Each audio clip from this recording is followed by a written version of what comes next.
तो सप्ताह 16 कक्षा 6 विषय गणित के कुछ प्रश्न हम करने जा रहे हैं जो कक्षा 6 के अंतर्गत पूछे जाना है नेशनल अचीवमेंट सर्वे में। अब वह प्रश्न इस प्रकार हैं, प्रश्न क्रमांक 138 है लेकिन कक्षा 4 के हैं।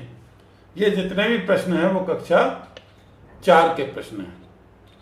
4 प्रश्न हैं इसमें, चारों कक्षा 4 के प्रश्न हैं।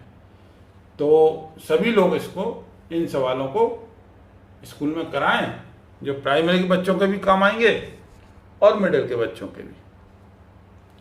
तो वह इस प्रकार है, प्रश्न क्रमांक 138 है कक्षा 4 का प्रश्न। वह इस प्रकार है, दिए गए पैटर्न का अगला पद क्या होगा। यह पैटर्न दिया हुआ है, ये तीन दिया हुआ है, ये 103 है, ये 203 है, ये 303 है। अगला बताना है। आसानी से हमें तो समझ आ ही रहा है, बच्चे भी समझ सकते हैं इसको कि 3 के बाद 103 है, मतलब 3 में 100 जोड़ेंगे 103 आएगा। फिर 103 में 100 जोड़ दिए 203 आ गए, 203 में 100 जोड़ दिए 303 आ गए। अब 303 में 100 जोड़ देंगे तो 304 आ जाएंगे, 403 आ जाएंगे। 303 में 100 जोड़ेंगे तो 403 आ जाएंगे। तो आसानी से हम बता सकते हैं कि भाई सब में 100 जोड़ रहे हैं तो हम 303 में 100 जोड़ेंगे तो 403 हमारा इसका आंसर हो जाएगा। हम इसमें 403 टिक कर देंगे। ये हमारा पहला ऑप्शन हो गया, सरल था, इसमें हमें ज़्यादा दिमाग नहीं घुमाना पड़ा, आसानी से हमें पता चल गया। ठीक है, अब हम चलते हैं अगले वाले प्रश्न पर। प्रश्न क्रमांक 142 है कक्षा 4 का। ये दी गए पैटर्न का अगला पद क्या होगा ये बताना है। इसमें ये एफ एक आकृति है, ये घूमती जा रही है।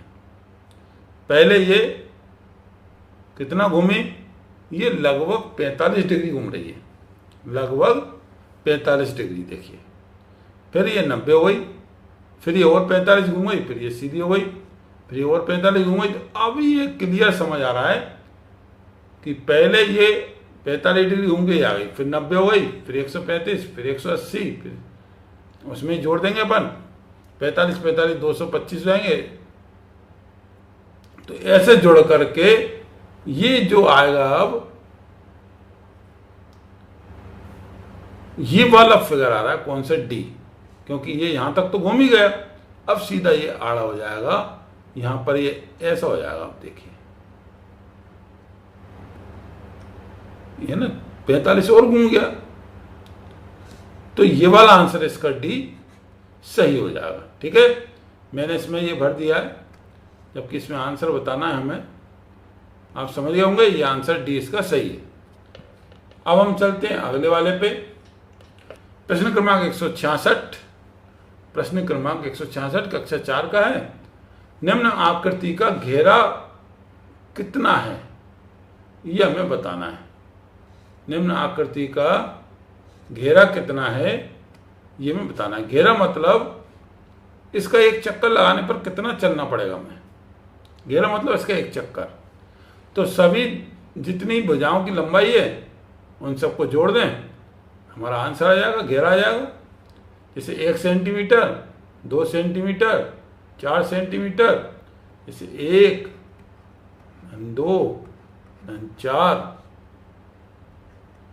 फिर 2, फिर 6, फिर 3, ये हुआ ना, 1 2 4 2 6 और 3। तो 2 और 1 3, 4 3 7, 7 2 9, 9 6 15, 15 और 3 18। तो 18 सेंटीमीटर हमारा इसका घेरा हो गया, यह हमारा आंसर हो गया। सरल है। अब आ जाते हैं अपन प्रश्न क्रमांक 173 पे, जो भी कक्षा 4 का ही है। ये एक चित्र बना हुआ है त्रिभुज, और त्रिभुज में सभी भुजाएं इसकी 10-10 मीटर है। और वही पूछ रहा है वो दिए गए चित्र के घेरे की लंबाई कितनी होगी। घेरा मतलब एक चक्कर, एक चक्कर अपन इसका जोड़ लो। कितनी बार जोड़ना पड़ेगा, 10, 3 बार, क्योंकि 3 भुजाएं है ना। तो 10 धन 10 धन 10, तो 30 मीटर हमारी इसका घेरा आ गया। घेरे में क्या है, बहुत सिंपल है, जोड़ना है इसको 30 मीटर। हम इसका आंसर टिक कर देंगे। सरल प्रश्न है। ये हमारे चारों प्रश्न हुए इसके, जो कि सप्ताह 16 में पूछा जाना है। धन्यवाद।